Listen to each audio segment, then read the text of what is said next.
A very good morning, dear students. Beta, in last lecture I told you about the syllabus which you will study in 11th class.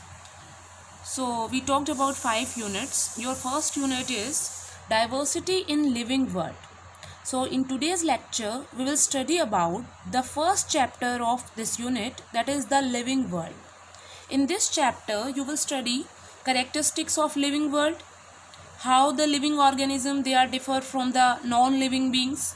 Then you will study about taxonomy, what is taxonomy, then nomenclature of organisms, how we name, how we give name, what is the significance of naming different organism, क्या ज़रूरत हमें पड़ी कि भाई हमें हर organism का, जितने भी organism present है यहाँ अर्थ पर, उन सब की पर्टिकुलर कोई नेमिंग करनी पड़ी, साइंटिफिक नेम्स देने पड़े उनको.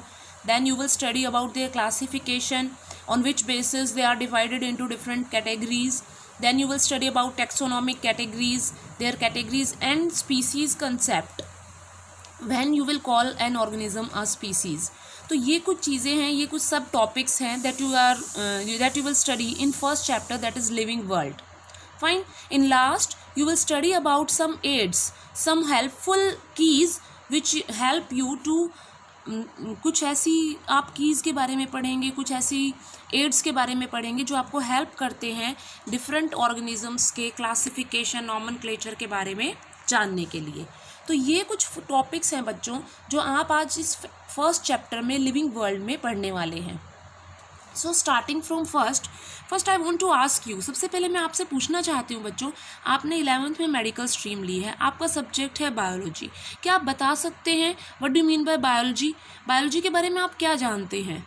अगर मैं बात करती हूँ कि मैंने अभी बताया कि मैं आपको बायोलॉजी पढ़ाऊँगी, तो बायोलॉजी के बारे में आप क्या जानते हैं, आपको कितना पता है? अगर हम एक टर्म यूज़ कर रहे हैं, आपको पता है आपके 3 सब्जेक्ट्स हैं, फिजिक्स, केमिस्ट्री, बायोलॉजी. तो बायोलॉजी का मतलब क्या है? अगर किसी से पूछा जाए कि भाई बायोलॉजी का क्या मतलब है, तो आपको सिंपल टर्म्स में पता है बच्चों. अगर मैं इस टर्म को स्प्लिट कर देती हूँ, if I am going to split this term in 2 parts, that is bio plus logos. तो बायोज और लोगस क्या मतलब है बच्चों इसका? लोगस का मतलब होता है बच्चों स्टडी, और bios means life. To study about life is biology. ठीक है. तो लाइफ में आपके जितने भी लिविंग ऑर्गेनिजम्स हैं, उनके क्या कैरेक्टरिस्टिक्स होते हैं, उनके क्या फीचर्स हैं, how they differ from non living organisms, ये सारी चीज़ें आप पढ़ते हैं बायोलॉजी में. एक पर्टिकुलर लिविंग ऑर्गेनिजम्स के अंदर क्या क्या रिएक्शंस हो रही हैं, क्या मेटाबॉलिक प्रोसेसेस हो रही हैं, क्या लाइफ प्रोसेसेस हो रही हैं जो उसको अलाइव बनाता है, उसको सर्वाइव करने में हेल्प कर रहे हैं, ये सारी चीज़ें हम पढ़ते हैं बच्चों बायोलॉजी में. ठीक है. तो study of life is called biology. इसकी कुछ और भी डेफिनेशंस हैं जो दी गई हैं, that is science of life forms and living processes. अभी मैंने बताया जितनी भी लाइफ फॉर्म्स है अर्थ पर, उनकी साइंस, वो किसकी बनी हुई है, उनकी कंपोजिशन क्या है, how they behave, how they interact with other organisms, ये सारी चीज़ें हम पढ़ते हैं बायोलॉजी में. और उनके अंदर विद इन देमसेल्व्स, उनके अंदर किस तरह की प्रोसेसेस हो रही हैं, किस तरह की मेटाबॉलिक प्रोसेस हो रही है. मेटाबॉलिक में भी कुछ कैटाबॉलिक प्रोसेस है, कुछ एनाबॉलिक प्रोसेस है. ये सारी प्रोसेसेस मिलके क्या बना रही है आपकी, क्या कहला रही है? बायोलॉजी. ठीक है. उसके अलावा the story of life on earth, how the life originate on earth, किस तरह से लाइफ ओरिजिनेट हुई है अर्थ पर, जो ऑर्गेनिजम्स हैं वो किस तरह से इवोल्व हुए हैं. आपने जैसे बेटा 10th में पढ़ा था, हेरिटेज इवोल्यूशन में हमने पढ़ा था ओरिजिन ऑफ लाइफ. ठीक है. तो ये सारी चीज़ें हम किस में पढ़ते हैं, क्या कहलाती है? हमारी बायोलॉजी. ठीक है. अब जो एक सिंगल सेल बना था, अगर मैं ओरिजिन ऑफ लाइफ की बात करूँ तो सबसे पहले एक सिंगल सेल बना था. अब उसी एक सिंगल सेल से किस तरह से कॉम्प्लेक्स ह्यूमन बीइंग बन गए हैं, कॉम्प्लेक्स इंडिविजुअल बन गए हैं, वो क्या कहलाता है? हमारा बायोलॉजी. ठीक है. तो ये सारी चीज़ें हम पढ़ते हैं बच्चों बायोलॉजी में. तो इस चैप्टर में mainly will study about living characteristics. अगर किसी ऑर्गेनिज्म को मैं लिविंग बीइंग बोल रही हूँ तो उसके क्या क्या कैरेक्टरिस्टिक्स, फीचर्स हैं, we are going to study about them. तो पहला आता है बच्चों कैरेक्टरिस्टिक्स की बात करूँ तो कुछ कैरेक्टरिस्टिक्स जो होते हैं बच्चों, they are defining and some are exclusive. Defining means एक पर्टिकुलर फीचर जो सिर्फ लिविंग ऑर्गेनिज्म का ही है, Exclusive means those features which can be excluded or can be found in other organisms also. समझ में आ रही मेरी बात? भाई कुछ ऐसे फीचर्स हैं जो सिर्फ लिविंग ऑर्गेनिज्म में मिलते हैं, वो कहलाएंगे डिफाइनिंग. बट कुछ ऐसे हैं जो दूसरे ऑर्गेनिजम्स में भी मिल रहे हैं and they are not living organisms, that is known as बच्चों एक्सक्लूसिव. तो कुछ करेक्टरिस्टिक्स जो होते हैं इसमें दिखाया गया, देखिए आपको. अगर मैं करेक्टरिस्टिक्स ऑफ लिविंग ऑर्गेनिजम्स की बात करूं तो देखिए, growth, reproduction, consciousness, cellular organisation, metabolism, ये सारे जितने भी करेक्टरिस्टिक्स फीचर्स हैं ये किसके हैं बच्चों? लिविंग ऑर्गेनिज्म के. ठीक है. लिविंग बींग्स, जैसे अगर मैं नॉर्मली बात करती हूँ तो आपने पढ़ा भी है कि भाई लिविंग बींग्स जो हैं, living beings then they grow, living beings reproduce, living beings breathe, they can walk, they can eat, ये सारे, they can respire, these all are features of living organisms. ठीक है. वहीं ये चीज़ें हमने मैंने लिख दी है यहाँ पर. अब इनके बारे में जितने भी लिविंग करेक्टरिस्टिक्स हैं इनके बारे में वन बाय वन हम पढ़ेंगे. ठीक है. तो पहला आता है बच्चों ग्रोथ. देखिए ग्रोथ आप जानते भी हैं, जो लिविंग ऑर्गेनिजम्स होंगे, जो लिविंग बींग्स होंगे वो ग्रोथ भी करेंगे. ठीक है. अब ग्रोथ का मतलब क्या है यहाँ पर? ग्रोथ का मतलब होता है बच्चों उनके किस लिविंग ऑर्गेनिजम्स के मास या उनके वॉल्यूम या उनके नंबर में इंक्रीज होना. समझ में आ रही मेरी बात? ठीक है. अगर लिविंग ऑर्गेनिजम्स के मास में इंक्रीज हो रहा है, वॉल्यूम में इंक्रीज हो रहा है, नंबर में इंक्रीज हो रहा है, that is growth. And you all know बच्चों it is a irreversible phenomena. ये एक ऐसा इरिवर्सिबल, वापस रिवर्स ना होने वाला फिनोमिना है जो हमेशा कंटिन्यू आगे ही बढ़ता रहता है. दैट मीन्स लिविंग ऑर्गेनिजम्स में अगर मैं बात करती हूँ, बहुत सिंपल सा एग्जाम्पल लेते हैं. चलिए ह्यूमन बीइंग का ही लेते हैं. चाइल्डहुड स्टेज आती है, उसके बाद चाइल्ड होने के बाद बच्चा क्या होता है? यंग, फिर एडल्ट. तो ऐसा तो नहीं है ना कि एडल्ट स्टेज से वो यंग में चला जाएगा, नहीं होगा ना ऐसा. इसीलिए हम इसको क्या कह रहे हैं? Irreversible phenomena. ठीक है. उसके बाद देखिए, अब ये जो मास में, वॉल्यूम में, नंबर में इंक्रीज हो रहा है, ये दो तरीके से हो सकता है बच्चों. One is intrinsic, another is extrinsic. जैसा कि नाम से ही पता चल रहा है, इंट्रिंसिक मतलब होता है बच्चों इनसाइड, एक्सट्रिंसिक मीन्स आउटसाइड. अगर ये इंक्रीज अंदर ही हो रहा है, बॉडी के अंदर ही हो रहा है, तो वो कहलाता है intrinsic. And if this is from outside then it is known as extrinsic type of growth. अब इंट्रिंसिक को भी हमने फर्दर दो पार्ट्स में डिवाइड कर दिया है बच्चों, इनडिटर्मिनेट एंड डिटर्मिनेट. अब हम पढ़ेंगे इनडिटर्मिनेट और इनडिटर्मिनेट, और डिटर्मिनेट से क्या मतलब है. ठीक है. इंट्रिंसिक और एक्सट्रिंसिक समझ में आ गया आपको. Intrinsic means growth from inside, extrinsic means growth is from outside. देखिए अब जो ग्रोथ होती है आउटसाइड, देखो ये बच्चों बेटा, ये जो ग्रोथ आपका पर्टिकुलर करेक्टरिस्टिक है, it is not a defining feature of living organisms. ऐसा नहीं है कि सिर्फ ये लिविंग ऑर्गेनिजम्स में ही होता है. देखिए कुछ नॉन लिविंग ऑर्गेनिजम्स हैं, they also show growth. How? They show extrinsic type of growth. कैसे? देखिए चलो मैं एक पहाड़ का एग्जाम्पल ले लेती हूँ, एक माउंटेन का एग्जाम्पल लेती हूँ. माउंटेन में धीरे धीरे जो सॉइल पार्टिकल्स हैं, जो छोटे छोटे स्टोन पार्टिकल्स हैं, वो ऐड होते जाते हैं और उसका साइज़ क्या हो जाता है? माउंटेन का इंक्रीज़ हो जाता है. दैट मीन्स उसका मास इंक्रीज़ हो रहा है, उसका वॉल्यूम इंक्रीज़ हो रहा है, उसका स्पेस इंक्रीज़ हो रहा है बाय एक्यूमुलेशन ऑफ सब्सटेंसेस. जो धीरे धीरे सब्सटेंसेस हैं वो उसमें जुड़ रहे हैं, जिसकी वजह से क्या हो रहा है? उसका इंक्रीज़ हो रही है, उसकी ग्रोथ हो रही है. तो इस तरह की जो ग्रोथ है जो कि होती है by accumulation of certain substances, that is known as बच्चों एक्सट्रिंसिक ग्रोथ. इसमें कुछ और एग्जाम्पल भी दिए हुए हैं, तो हम मान सकते हैं कि भाई जो नॉन लिविंग बींग्स होते हैं दे show this type of growth, extrinsic type of growth. ठीक है. जैसे increase in size of glaciers, जो बर्फ़ की चट्टानें होती हैं बच्चों, धीरे धीरे जैसे जैसे बर्फ़ जमती जाती है तो वो भी क्या हो जाती है? बड़ी हो जाती हैं. तो ये क्या हो गया? Extrinsic type of growth. तो ये तो हम यूँ नहीं कह सकते ना कि भाई लिविंग ऑर्गेनिजम्स में ही ग्रोथ हो रही है. ग्रोथ जो है वो एक्सट्रिंसिक भी है, वो नॉन लिविंग बींग्स में भी हो रही है. ठीक है. तो growth is not a defining feature of living organisms. Exclusive हो गया, वो डिफाइनिंग नहीं है जो सिर्फ लिविंग ऑर्गेनिजम्स को ही डिफाइन करता हो. नेक्स्ट देखिए, टाइप ऑफ इंट्रिंसिक ग्रोथ. अब इंट्रिंसिक किस में हो रही है? लिविंग ऑर्गेनिजम्स में. वो भी दो तरह की है बच्चों, इनडिटर्मिनेट एंड डिटर्मिनेट. इनडिटर्मिनेट होती है जो अनलिमिटेड होती है, that means continuous through out their life period. जब तक वो लिविंग रहेंगे तब तक ग्रोथ होती ही रहेगी। For example in case of plants, आपको अच्छी तरह पता है बच्चों, अगर प्लांट्स की एक छोटी सी ब्रांच को भी कट कर दिया जाता है तो फिर से उस पर क्या हो जाता है, फिर से वो टहनी अपने आप को रीगेन कर लेती है। उसके अलावा मैं बात करूं, जैसे प्लांट है, प्लांट से क्या होता है, ट्री बनता है, वो ट्री भी क्या करता है, धीरे धीरे ग्रो करता रहता है। दैट मीन्स ये जो कंटिन्यूस ग्रोथ होती जा रही है प्लांट में, that is known as indeterminate growth, unlimited, इसकी कोई लिमिट नहीं है। ठीक है, फिर हम बात करते हैं बच्चों डिटर्मिनेट ग्रोथ की। डिटर्मिनेट टाइप की जो ग्रोथ होगी वो कैसी होती है, लिमिटेड होती है। That means up to a certain life period. For example in case of human beings, animals में भी कैसी ग्रोथ होती है, डिटर्मिनेट ही होती है। ऐसा तो है नहीं कि अगर उनके एक आर्म को कट कर दिया जाए तो वापस से आ जाती है, नहीं होता ना ऐसा। तो वो क्या कहलाती है बच्चों, डिटर्मिनेट ग्रोथ, लिमिटेड ग्रोथ। समझ में आ गई बात?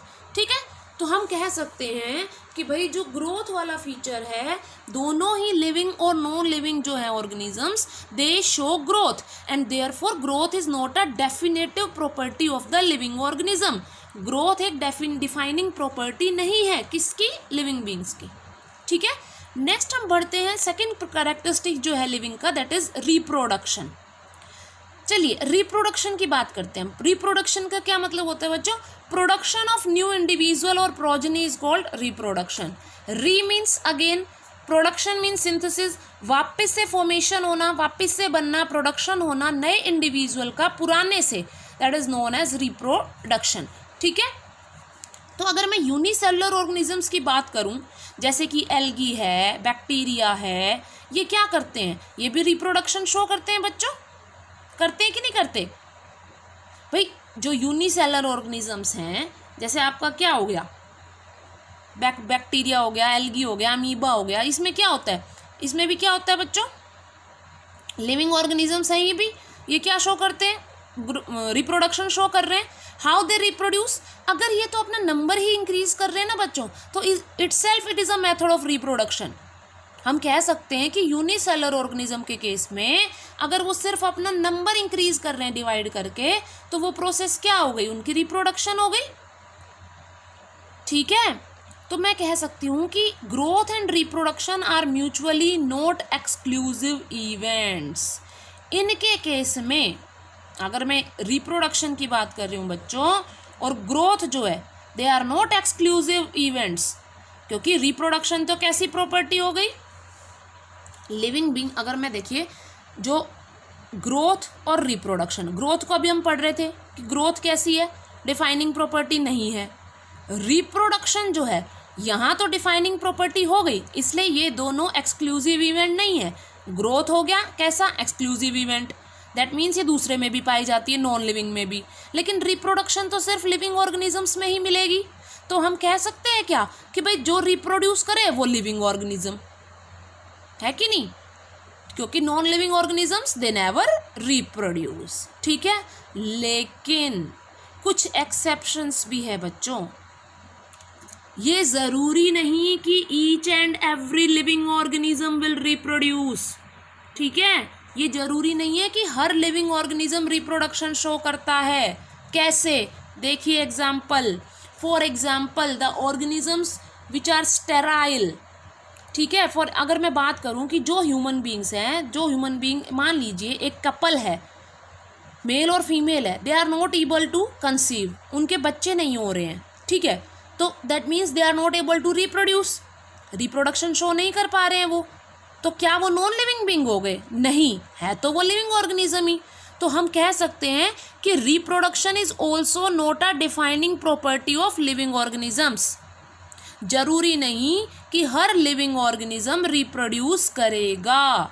फॉर एग्जाम्पल म्यूल होता है बच्चों खच्चर, जो बनता है हाइब्रिड से। किसके हाइब्रिड से बनता है, जब मेटिंग की जाती है किसमें, डंकी एंड हॉर्स और डंकी के दोनों के मेटिंग से बनता है म्यूल।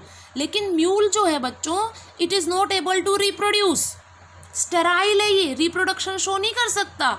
इसीलिए हम कह सकते हैं कि भाई रिप्रोडक्शन भी जो हो गया, reproduction is not a defining characteristic of living organisms.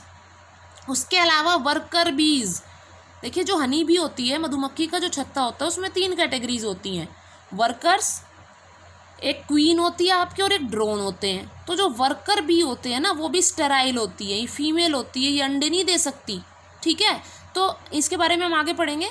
तो म्यूल हो गया, ह्यूमन बींग्स हो गए जो कपल्स हैं जो रिप्रोड्यूस नहीं कर पा रहे, हनी बी हो गई वर्कर वाली जो कैटेगरी है जो रिप्रोड्यूस नहीं कर सकती। तो ये सारे क्या हैं, ये सारे क्या हो गए, ऐसे ऑर्गेनिजम्स हैं जो रिप्रोडक्शन शो नहीं करते लेकिन है ये लिविंग ऑर्गेनिज्म ही। तो इसीलिए रिप्रोडक्शन भी एक डिफाइनिंग कैरेक्टरिस्टिक नहीं है कि भाई सारे जो लिविंग ऑर्गेनिजम्स हैं वो रिप्रोडक्शन शो करेंगे ही करेंगे। सो ग्रोथ हमने पढ़ी बच्चों, रिप्रोडक्शन हमने पढ़ा, and growth and reproduction they are not the defining properties of living organism. I hope बच्चों आपको समझ में आ रहा होगा। किसी तरह की कोई भी क्वेरी हो तो आप ग्रुप में या मैसेज करके या फ़ोन करके पूछ सकते हैं। चलिए अब रिप्रोडक्शन के टाइप्स की बात करें। असेक्सुअल एंड सेक्सुअल रिप्रोडक्शन, ये तो आपके लिए नया नहीं है बच्चों, आपने पढ़ा भी है, 10th में भी पढ़ के आए हैं आप।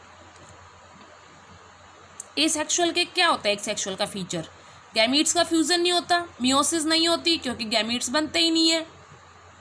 तो इसके कुछ एग्जांपल्स दे रखे हैं कि किस किस तरह से एसेक्सुअल रिप्रोडक्शन हो सकता है। First is by asexual spores, algae हो गया, फंगस हो गया, इनमें जो स्पोर्स बनते हैं उनमें क्या होता है, एल्गी और फंगस में जो स्पोर्स बनते हैं वो स्पोर क्या करते हैं, जर्मिनेट करके नए ऑर्गेनिज्म बना देते हैं। तो इसमें किसी तरह का कोई गैमीट नहीं बनता। बडिंग के एग्जाम्पल है आपका yeast and hydra, then fragmentation your filamentous algae, spirogyra, regeneration में प्लेनेरिया और हाइड्रा आ जाता है। सेक्सुअल रिप्रोडक्शन में क्या होता है बच्चों, gametogenesis, that means there is formation of gametes and fusion of gametes, ठीक है। तो ये कुछ रिप्रोडक्शन के टाइप है।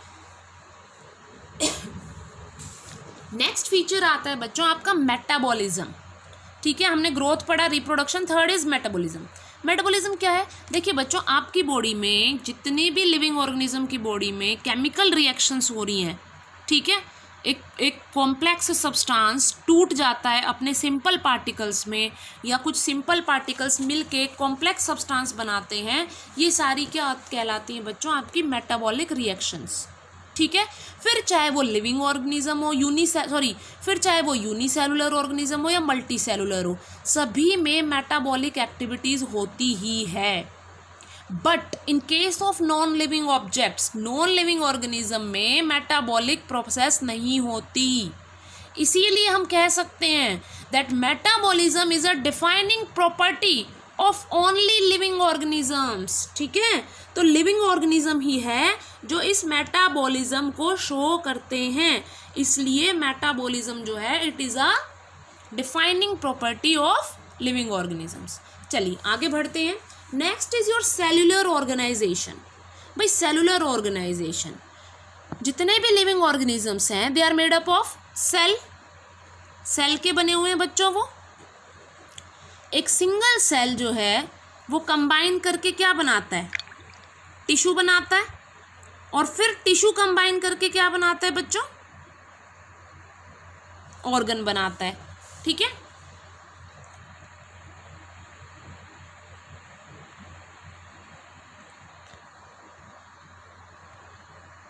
चलिए सेलुलर ऑर्गेनाइजेशन की बात कर रहे थे हम।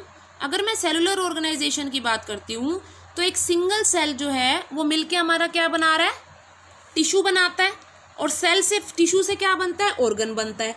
ये जो सिस्टम है, इस तरह का जो कॉम्प्लेक्स स्ट्रक्चर है, कंप्लीट स्ट्रक्चर है बच्चों, ये एक इंडिविजुअल को इंडिपेंडेंट आइडेंटिटी देता है। इसी कारण हम लिविंग ऑर्गेनिज्म कहला रहे हैं। क्या ऐसा ऑर्गेनाइजेशन पॉसिबल है नॉन लिविंग बींग्स में? नहीं। इसीलिए cellular organisation is a particular feature, is a specific और defining feature of only living organism, ठीक है। समझ में आ गई बात। तो ये कुछ पर्टिकुलर कैरेक्टरिस्टिक्स थे जो सिर्फ लिविंग बींग्स में पाए जाते हैं। उसके बाद नेक्स्ट फिफ्थ आता है बच्चों आपका कॉन्शियसनेस। कॉन्शियसनेस क्या है, देखिए जो लिविंग ऑर्गेनिजम्स हैं they always respond to external stimuli. जो बाहर एनवायरनमेंट में किसी भी तरह के चेंजेस होते हैं बच्चों, वो हर इंडिविजुअल जो लिविंग ऑर्गेनिज्म होगा उसके अगेंस्ट रिस्पॉन्ड करता है ही नहीं करता उसके अगेंस्ट रिस्पॉन्ड, ठीक है। तो कॉन्शियसनेस जो है, कॉन्शियसनेस यही मतलब होता है कॉन्शियसनेस का कि ability to sense the changes. हम जो हमारे अंदर जो एबिलिटी है बाहर के एनवायरमेंटल चेंजेस को सेंस करने की, वो कहलाती है कॉन्शियसनेस।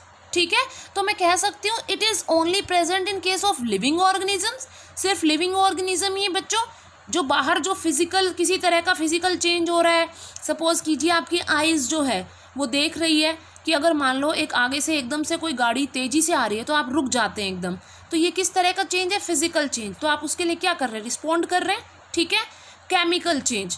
ठीक है, आपकी स्किन जो है किसी भी तरह के, अगर मान लो कोई केमिकल गिर जाता है तो हम जल्दी से क्या करते हैं, हमारी ईचिंग होने लगती है, तो ये एक तरह का केमिकल चेंज हो गया जो बाहर हो रहा है।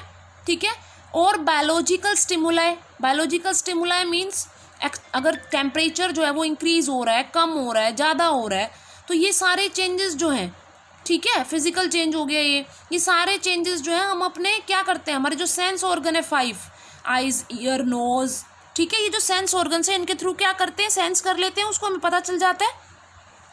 तो ये सारे चेंजेस जो हो रहे हैं एनवायरनमेंट में, ये सिर्फ एक लिविंग ऑर्गेनिजम्स ही होते हैं बच्चों, जो इस तरह के चेंजेस को सेंस कर पाते हैं। ठीक है, फिर चाहे वो चेंजेस कैसे भी हो, जैसे प्लांट्स हैं, प्लांट्स भी तो इस तरह के चेंजेस को क्या करता है, रिस्पॉन्ड करता है। For example changes in light, जैसे भाई अगर सनलाइट जो है उसकी डायरेक्शन कैसी है, सनलाइट कहाँ से आ रही है, तो प्लांट क्या करता है, उसी साइड टिल्ट हो जाता है। वाटर, जो रूट्स होती हैं बच्चों वो हाइड्रोफिलिक होती हैं, वाटर की तरफ मूव करती है, तो ये भी क्या हो गया, एक तरह से प्लांट क्या कर रहा है, रिस्पॉन्ड कर रहा है वाटर की तरफ। टेम्परेचर, ज़्यादा टेम्परेचर होता है तो क्या करता है प्लांट, अपने स्टोमेटा को क्लोज कर लेता है। ठीक है, तो ये जो इस तरह के जो चेंजेस हैं बच्चों, वो प्लांट्स क्या कर रहा है, डिटेक्ट कर रहा है और रिस्पॉन्ड भी कर रहा है। तो ये क्या कहलाता है, तो ये हम कह सकते हैं कि भाई प्लांट्स भी तो कॉन्शियसनेस शो करते हैं। ठीक है, तो चाहे बच्चों एक छोटा सा प्रोकैरियोट ऑर्गेनिज्म हो, एक बैक्टीरिया हो, या कॉम्प्लेक्स ह्यूमन बीइंग हो, दे ऑल शो कॉन्शियसनेस और they all respond to the changing environment. समझ में आ रही बात? ठीक है, और एग्जाम्पल ले लेते हैं, एक आपको फोटो पीरियोडिज्म आगे टर्म आएगी, आप पढ़ेंगे आगे। फोटो पीरियोडिज्म होती है बच्चों कि एक पर्टिकुलर वेवलेंथ होगी लाइट की तो ही प्लांट फ्लावरिंग करता है, एक पर्टिकुलर सीजन में ही प्लांट फ्लावरिंग करता है। तो ये क्या हो गया, फ्लावरिंग टाइम हो गया, एक पर्टिकुलर सीजन में ही कर रहा है, तो एक तरह का ये क्या हो गया, रिस्पॉन्ड हो गया। एक तरह का क्या हो गया, ये रिस्पॉन्ड हो गया, किसके लिए, एनवायरनमेंट के लिए। तो प्लांट क्या शो कर रहा है, कॉन्शियसनेस। ठीक है, उसके अलावा human being also show consciousness. ये तो बताने की ज़रूरत नहीं है बच्चों, ये आपको अच्छी तरह पता है कि ह्यूमन बीइंग्स जो हैं वो बहुत अच्छे से एक्सटर्नल एनवायरनमेंट में जो चेंजेस आ रहे हैं उसके लिए रिस्पॉन्ड करते हैं। ठीक है, तो ये क्या कहलाती है, सेल्फ कॉन्शियसनेस। ठीक है, समझ में आ रही है बात? चलिए, तो हम कह सकते हैं कि जो लिविंग ऑर्गेनिजम्स हैं दे आर सेल्फ रेप्लिकेटिंग, खुद ही मल्टीप्लाई कर रहे हैं, खुद ही एनवायरनमेंट के अगेंस्ट रिस्पॉन्ड कर रहे हैं, दूसरे ऑर्गेनिज्म से इंटरेक्ट कर रहे हैं। ठीक है, तो ये सारी चीज़ें क्या आ जाती है बच्चों, आपके कॉन्शियसनेस में। फिर आपको एक छोटा सा चीज़ याद रखनी है, सपोज कीजिए भाई जो एक पर्सन है, अगर बच्चों को कोमा में चला जाता है। ठीक है, अगर एक पर्सन जो है वो कोमा में चला जाता है, दैट मीन्स ही और she is not able to move नहीं कर पा रहा वो। ठीक है, अपने जो उसके डिफरेंट लिम्स हैं, अगर हैंड्स लेग्स की बात करें तो उनको भी मूव नहीं कर पा रहा। ठीक है, तो अगर वो किसी वेंटिलेटर पे है, किसी मशीन पे है मान लो, ठीक है, जो उसका हार्ट है वो काम नहीं कर रहा, वो लंग्स काम नहीं कर रहा, इसीलिए उसको वेंटिलेटर की ज़रूरत पड़ रही है कि भाई उसको ब्लड का सर्कुलेशन भी हो जाए उसकी बॉडी में, और जो उसकी ऑक्सीजन की सप्लाई है वो भी मिल जाए। तो मशीन उसको ऑक्सीजन सप्लाई कर रही है और उसका हार्ट बीट करने में हेल्प कर रही है, लेकिन वो अभी भी सेल्फ कॉन्शियसनेस में ही है। बस हुआ क्या है कि उसके ब्रेन का कोऑर्डिनेशन जो है उसके डिफरेंट ऑर्गन से वो इंटरप्ट हो गया है, वो रुक गया है, लेकिन अभी भी वो कॉन्शियसनेस है, क्योंकि बच्चों उसको कुछ खिला रहे हैं, उसको अगर ग्लूकोज जा रहा है उसकी बॉडी में तो उसकी बॉडी उससे रिस्पॉन्ड तो कर रही है, उस ग्लूकोज को कंज्यूम तो कर ही रही है ना। तो ये क्या है, एक छोटा सा, आप ये मत सोचिए कि एक पर्सन जो है अगर वो कोमा में चला गया है तो उसने कॉन्शियसनेस खो दी है। नो, वो अभी भी रिस्पॉन्ड कर रहा है, बस यही तो है कि उसके हैंड और लेग्स मूव नहीं कर रहे हैं। ठीक है, उसकी बॉडी तो हर तरह के चीज़ों को महसूस कर रही है। ठीक है, उसकी बॉडी में सर्कुलेशन भी हो रहा है ब्लड का। समझ में आ रही है मेरी बात? ठीक है, तो ये क्या कहलाते हैं बच्चों, ये कुछ पर्टिकुलर फीचर्स थे आपके कॉन्शियसनेस और ये सारे। ठीक है, चलिए अब हम पढ़ेंगे टैक्सोनॉमी क्या होती है। टेक्सोनॉमी होती है बेटा कि कुछ ऐसे, देखिए मैंने अब हम पढ़ रहे हैं diversity in number of organisms, कितने सारे ऑर्गेनिज्म हैं बच्चों इस अर्थ पे। अब उनकी हर एक की स्टडी करना तो पॉसिबल नहीं है कि भाई जो अभी नया ऑर्गेनिज्म मिला, एक मिल गया उसको ले लिया और उसकी स्टडी करनी शुरू कर दी। ठीक है, मान लो कि अगर हम प्लांट की स्टडी की बात करें तो हमें जो ग्रीन कलर के जो दिख रहे हैं ऑर्गेनिजम्स, उनकी मैं एक एक प्लांट की कैटेगरी ला के उसकी स्टडी करूँ, ये पॉसिबल नहीं है।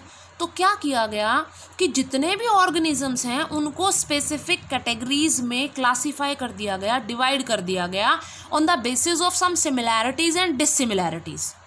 समझ आ रही है आपको बात? कुछ सिमिलैरिटीज़ और डिससिमिलैरिटीज़ के बेसिस पे उनको फर्दर अलग अलग कैटेगरीज में डिवाइड कर दिया गया। ठीक है, तो अब जो उनकी कैटेगरीज में डिवाइड किया गया उससे क्या फ़ायदा हुआ? उससे ये फ़ायदा हो गया कि सपोज़ कीजिए कि भाई मैं बात करती हूँ, अगर चलिए हम छोटा सा एग्जांपल लेते हैं, आपकी बुक शेल्फ का ही ले लेते हैं। ठीक है, अगर मान लो, चलो बुक शेल्फ लाइब्रेरी का ले लेते हैं हम। लाइब्रेरी में जैसे ही आप एंटर करते हो आपको पता है कि 10th का रैक अलग बना हुआ है, या साइंस का जो साइंस वाली रैक है वो अलग है, SST वाली रैक अलग है। हमने क्या किया, हमारे पास जितनी भी बुक्स थी हमने उनको अलग अलग सेक्शंस में डिवाइड कर दिया। ठीक है, ताकि अब मुझे अगर साइंस से रिलेटेड कुछ नॉलेज लेनी है तो मैं सीधा साइंस वाली रैक में ही जाऊंगी। ठीक है, अगर मुझे कुछ अर्थ सरफेस के बारे में पढ़ना है, जूलॉजी के बारे में पढ़ना है, तो मैं क्या करूंगी, मैं सिर्फ कहाँ जा रही हूँ, ज्योग्राफी वाले सेक्शन में जा रही हूँ। तो मुझे इससे क्या हो गया, मेरी जो स्टडी है वो ईजियर हो गई और जो टाइम है वो भी मुझे कम लगेगा। ठीक है, तो to make the study easier and faster classification किया गया, कैटेगरी वाइज डिवाइड कर दिया गया हर ऑर्गेनिज्म को। ठीक है, समझ में आ रही बात? तो हम एक छोटा सा इस तरह से समझ लेते हैं, अगर मुझे किसी फ्लावरिंग प्लांट के बारे में पढ़ना है तो मैं क्या करूँगी, मैं जो एंजियोस्पर्म में हमने डिवाइड किया था, जो आपके मोनोकोट डाइको जो हम प्लांट्स हैं हमने उनको एंजियोस्पर्म में और जिम्नोस्पर्म में डिवाइड कर दिया था लास्ट में, आपको याद होगा। तो जो फ्लावरिंग प्लांट्स हैं उनको हमने एंजियोस्पर्म में डिवाइड कर दिया। तो मुझे पता है एंजियोस्पर्म वाली कैटेगरी में सारे वो प्लांट्स आएंगे जिनमें फ्लावर्स प्रेजेंट होते हैं, तो मैं उनके बारे में डिटेल ले सकती हूँ। ठीक है, तो टैक्सोनॉमी क्या थी बच्चों,